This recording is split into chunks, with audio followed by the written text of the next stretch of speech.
I'm Maria. My family is full of linguists, and languages were a big part of my life growing up. My mom and dad were both professors, always talking about the nuances of different languages at the dinner table. I guess it rubbed off on me because by the time I finished college, I could speak 5 languages fluently: English, Spanish, French, German, and Italian. I met David when I was still in college. He was in my circle of friends, and we clicked right away. David is tall, with dark hair and a kind smile that always made me feel at ease. He came from a wealthy family, which always seemed to be a point of stress for him. His parents, Mr. and Mrs. Anderson, were very clear about wanting him to join the family business as a financier, but David had other plans. David and I used to hang out a lot, sharing our dreams and frustrations. He would often vent about his parents' pressure. "Maria, I just can't see myself crunching numbers all day," he'd say, running a hand through his hair in frustration. "I want to work with animals, help them. That's what makes me happy." David secretly started volunteering at a local vet clinic, learning everything he could about animal care. He was so passionate about it, and I admired that about him. He was determined to make his dream come true, even if it meant going against his parents' wishes. "Maria, you should have seen this little puppy today. It was so scared, but once I calmed it down, it was all wagging tails and happy barks," he'd say, his face lighting up with joy. "That's amazing, David. You're doing something really special," I'd respond, genuinely happy for him. We were just friends, but I always felt a deep connection with David. We understood each other in a way that was rare. I loved languages, and he loved animals, but we both shared a passion for following our dreams. As graduation approached, David's parents intensified their pressure, and he became more conflicted. But through it all, we supported each other. We'd often meet up to vent and encourage one another. "You've got this, David," I'd say, giving him a reassuring smile. "You're going to be an amazing vet someday.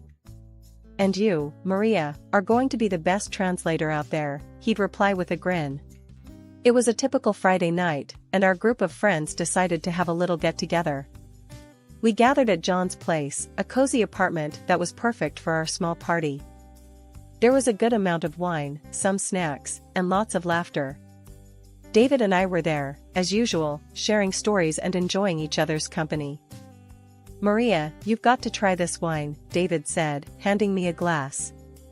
"It's from a vineyard in France, supposed to be really good." "All right, but only if you promise not to let me get too tipsy," I replied with a grin, taking the glass from him. We talked for hours, our conversation flowing effortlessly. It felt different that night, more intimate, like we were seeing each other in a new light. As the party started to wind down, we found ourselves sitting on the couch, a little apart from the rest of the group. "Maria, do you ever think about what it would be like if we were more than friends?"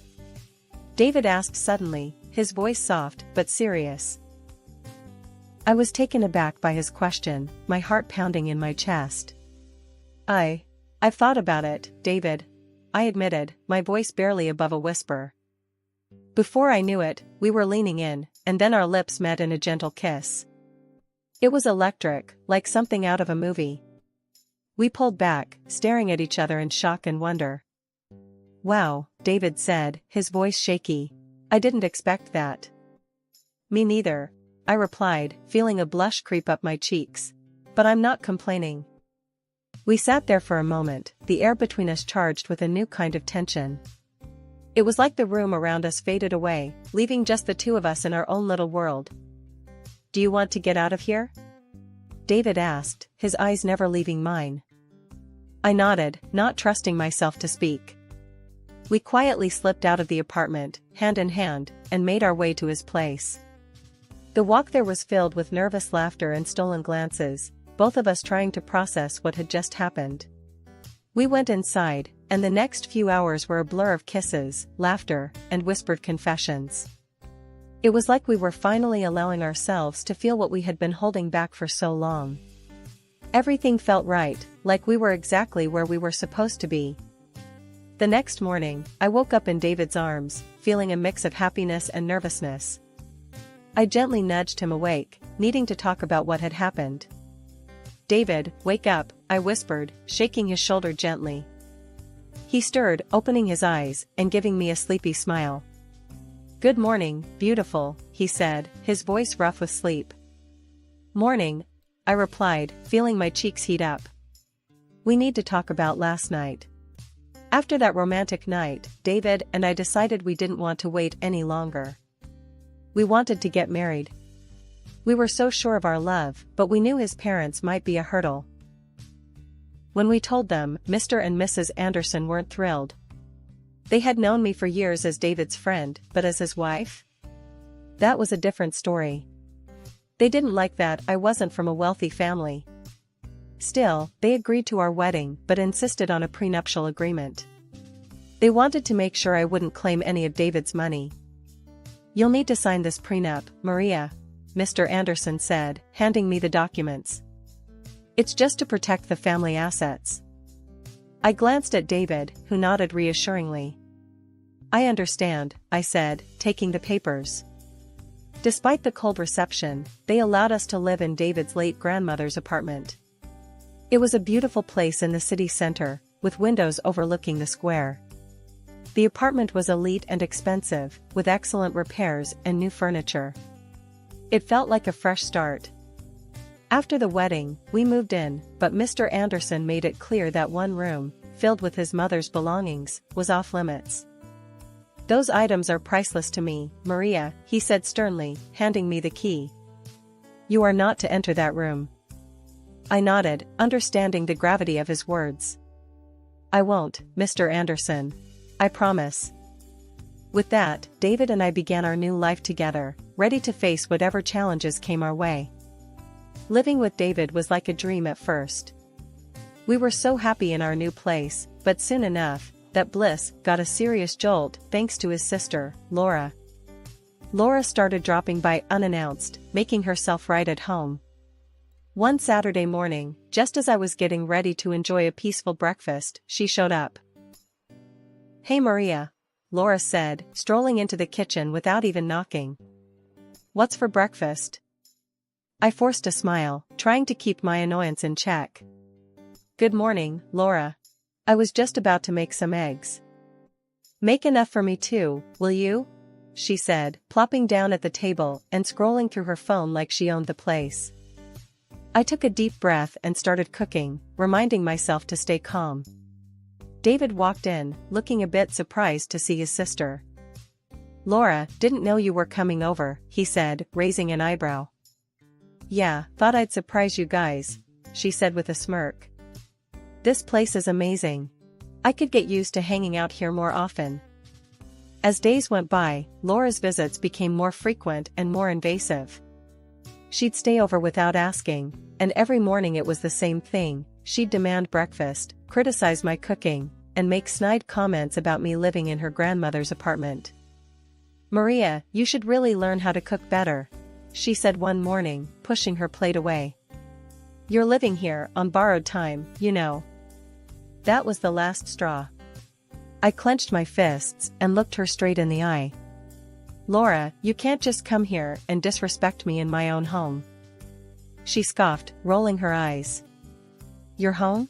This is my family's apartment, Maria. You're just here because my parents are too nice to kick you out." David had enough. He walked over and stood next to me, glaring at Laura. "Laura, you need to show Maria some respect. She's my wife, and this is her home too." Laura's face twisted in anger. "Of course you'd take her side. Mom and Dad always loved you more, gave you everything, and now you're letting her take what's left." "Enough, Laura." David's voice was firm. "If you can't respect Maria, then don't come here anymore." Laura stormed out, slamming the door behind her.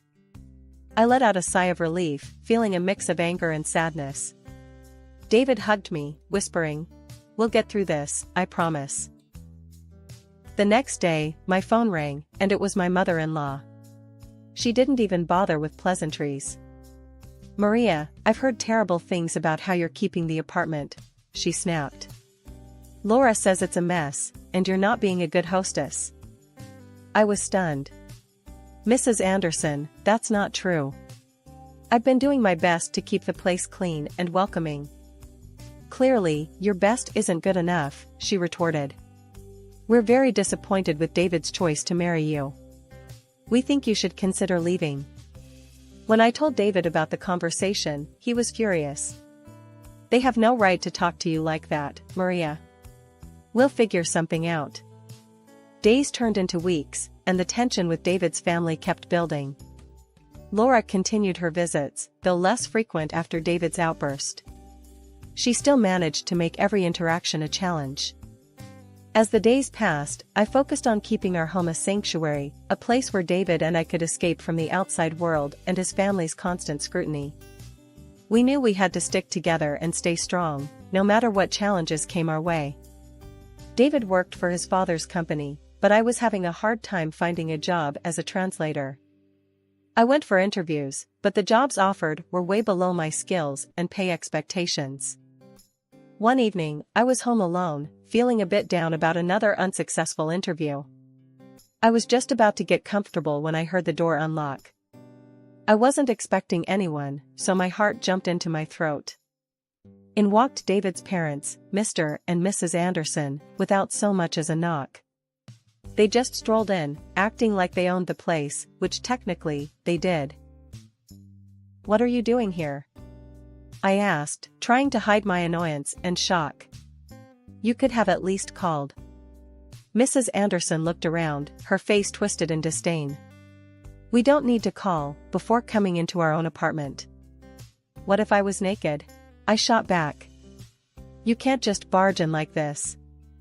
Mr. Anderson ignored me, looking around with a critical eye. "We've decided to install surveillance cameras to make sure you're keeping it in order." I couldn't believe what I was hearing. "Cameras?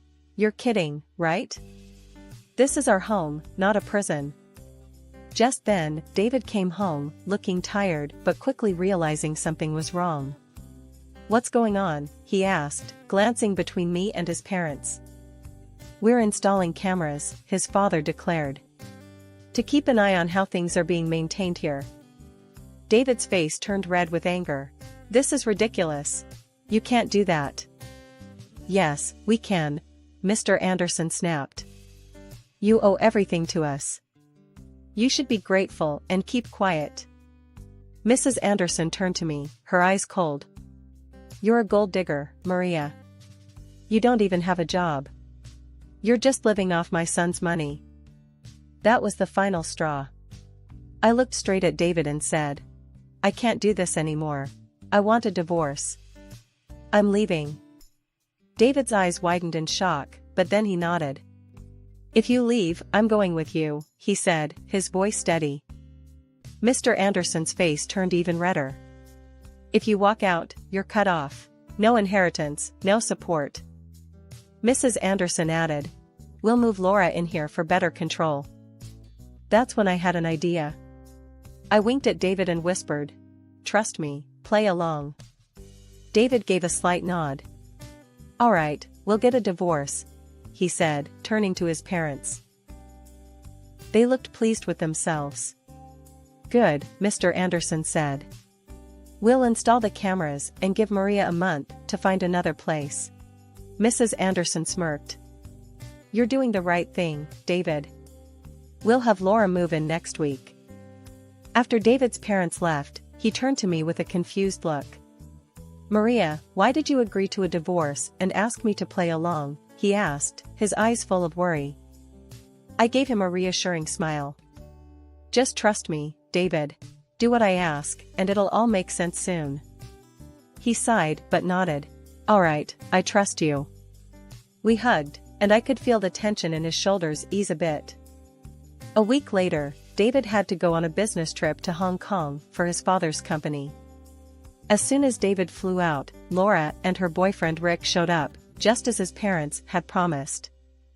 "Hey, Maria," Laura said with a smirk, walking in without knocking. "We're moving in to keep an eye on the place. You know, since you'll be leaving soon." I forced a smile. "Welcome, Laura, Rick. Just one thing, don't go into the locked room or touch anything there, okay?" Laura's eyes lit up with curiosity. Why not? What's in there?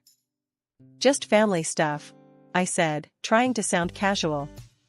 She made a sly face and nodded. Sure, we won't touch it. For the next week, I tried to get along with them, but it was tough. They treated the place like a party house, spending David's father's money and having a blast.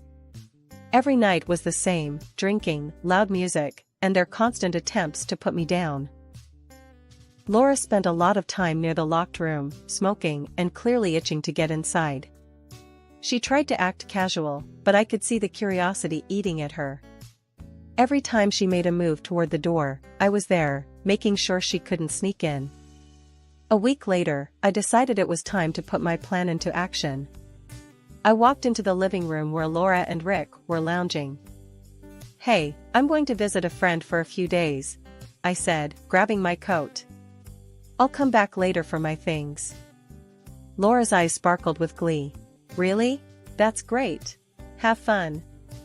I nodded, keeping my face neutral. Thanks.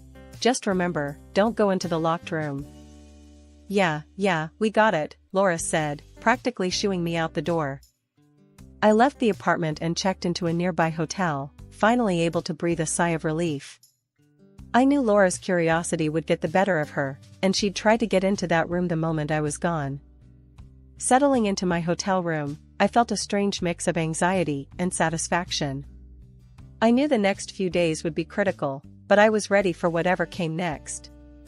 David trusted me, and I was determined to see this through, no matter what. The morning after I left the apartment, I got a video call from Laura.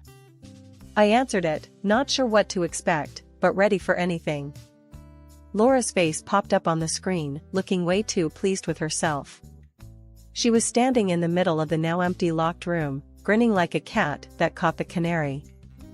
Hey Maria, guess what? She said, her voice dripping with smugness. I broke the lock and threw all your crap out. Oh, and I changed the locks on the front door. Good luck getting back in now. I couldn't help it, I burst out laughing. Laura's smug expression faltered, confusion replacing her glee. What's so damn funny? She snapped. I wiped a tear from my eye, still chuckling. Laura, you clueless fool. I took all my stuff with me. That room wasn't mine. It was packed with your dad's things. He specifically told me not to touch any of it. Her face turned ghostly white. What? No, you're lying. Nope, I said, smirking. Those were your dad's precious belongings. He made it clear they were off limits. Laura's eyes widened in horror. She turned to Rick, who was lounging in the background. Rick, you moron. We've got to get those things back from the trash, now. Rick jumped up, looking panicked. What do you mean? We tossed everything last night. It's probably all gone by now. I watched the chaos unfold, feeling a deep sense of satisfaction. Laura, maybe start thinking about what your dad will do when he finds out you trashed his stuff. Laura's face crumpled, and she began to cry, her shoulders shaking with sobs. This can't be happening. We're so screwed. I couldn't hide my satisfaction as I watched her meltdown. Well, Laura, maybe next time you'll listen to people when they warn you. With that, I ended the video call, feeling a wave of relief and triumph. Finally, karma had caught up with Laura, and it was a sight to see. I leaned back in my hotel chair, savoring the moment. It felt good to see her get a taste of her own medicine. After David got back from his business trip, he came straight to my hotel. We decided to head back to the apartment together, hoping to finally sort out the mess Laura had caused. As we arrived at the apartment, we were greeted by flashing lights and police officers. We walked up to find Laura, looking disheveled and panicked, talking to the police. Rick stood next to her, looking just as freaked out. Laura was waving her arms, trying to explain something. It was a break-in, she was saying, her voice shaky.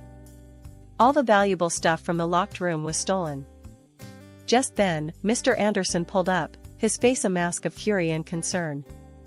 He stormed over to the police, demanding to know what was going on. "What's all this about a robbery?" he barked. One of the officers turned to him. "Sir, the young lady here claims the apartment was broken into and items were stolen from a locked room." Mr. Anderson's eyes narrowed. "We need to check the surveillance footage. There are cameras installed in the apartment." Laura and Rick turned pale at the mention of cameras. They exchanged panicked glances, clearly realizing the trap they had walked into. The officer nodded. "All right, let's take a look at that footage." We all went up to the apartment, and Mr. Anderson quickly accessed the camera system. As the footage played, it showed Laura and Rick breaking into the locked room and throwing out all the items. A heavy silence fell over the room as everyone watched the damning evidence. Laura's face was a picture of horror, and Rick looked like he was about to faint. Mr. Anderson's face turned a dangerous shade of red. "Laura, what the hell have you done?" he roared. Laura started to cry, her voice shaking. "Dad, I'm sorry. I thought these were Maria's things. We didn't know what else to do. You lied to the police. You tried to stage a robbery to cover up your stupidity." Mr. Anderson exploded. "I can't believe this." The police officer cleared his throat, looking stern. "Ma'am, you've made a false report. That's a serious offense." Mr. Anderson shook his head, his voice trembling with rage. "Because of your actions and this deceit, I renounce you, Laura. You're disinherited. You are no longer my daughter." Laura collapsed to the floor, sobbing uncontrollably. "Dad, no. Please don't do this." The officer nodded to his partner, and they started filling out a report. "We'll need to take you both in for questioning about this false report." Rick's face went white. David squeezed my hand, his face a mix of anger and relief. "I can't believe she tried to pull this off." As the police escorted Laura and Rick out of the apartment, I felt a weight lift off my shoulders. It had been a long, hard road, but we had finally come out on the other side, stronger and more united than ever. David's father did exactly what he said he would. He cut Laura off completely. No more money, no future inheritance. Her boyfriend ditched her too, seeing as he was only in it for the cash. Now Laura stuck in a tiny, run-down apartment, scraping by on her own. It's a tough break, but she had it coming. Meanwhile, David and I decided it was best to cut ties with his controlling parents, at least for a while. David quit his father's company and finally opened his own veterinary clinic, something he's always dreamed of. I'm so proud of him. And as for me, I landed a great job as a translator for a big international company. We're both working hard, but it's worth it for the freedom we have now. We're still in a rented apartment, but it feels like home because it's ours. No more constant surveillance or judgmental eyes watching our every move. We're making plans for the future, like buying our own house and starting a family. It's exciting to think about what's ahead. One morning, over breakfast, David and I were talking about our plans. "Maria, have you thought about where you'd like to buy a house?" he asked, sipping his coffee. I nodded. "Yeah, somewhere quiet, but not too far from the city." "What about you?" "I'm thinking the same," he said, grinning. "A place with a big yard for the dogs." I laughed. "Of course, you'd want space for the dogs." "That's fine by me. And what about kids? Are we still thinking a couple of years down the line?" David looked thoughtful. "Yeah, I think that's a good plan. Let's get settled first, make sure the clinic is running smoothly, and then we can start thinking about kids." I reached across the table and squeezed his hand. "Sounds perfect. We've got time, and we're building a good life together." Later that day, we visited his new clinic. It was a cozy place, already bustling with clients and their pets. I watched David in his element, caring for animals and talking to their owners. He looked so happy and fulfilled. One weekend, we decided to visit some open houses, just to get a feel for what was out there. We found a few places we liked, and it was exciting to imagine our future home. "Maria, can you picture it?" David asked as we stood in the backyard of a charming house. Kids playing here, maybe a dog running around? I smiled, feeling a warm glow inside. Yeah, I can. It feels right, doesn't it? Absolutely, he said, putting an arm around me. We're building something real, something lasting. As we left the house, I felt a sense of contentment and anticipation. We were on the right path, and the future looked bright.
Sometimes I cannot breathe when you look at me like that. I'm falling in. You don't even have to speak.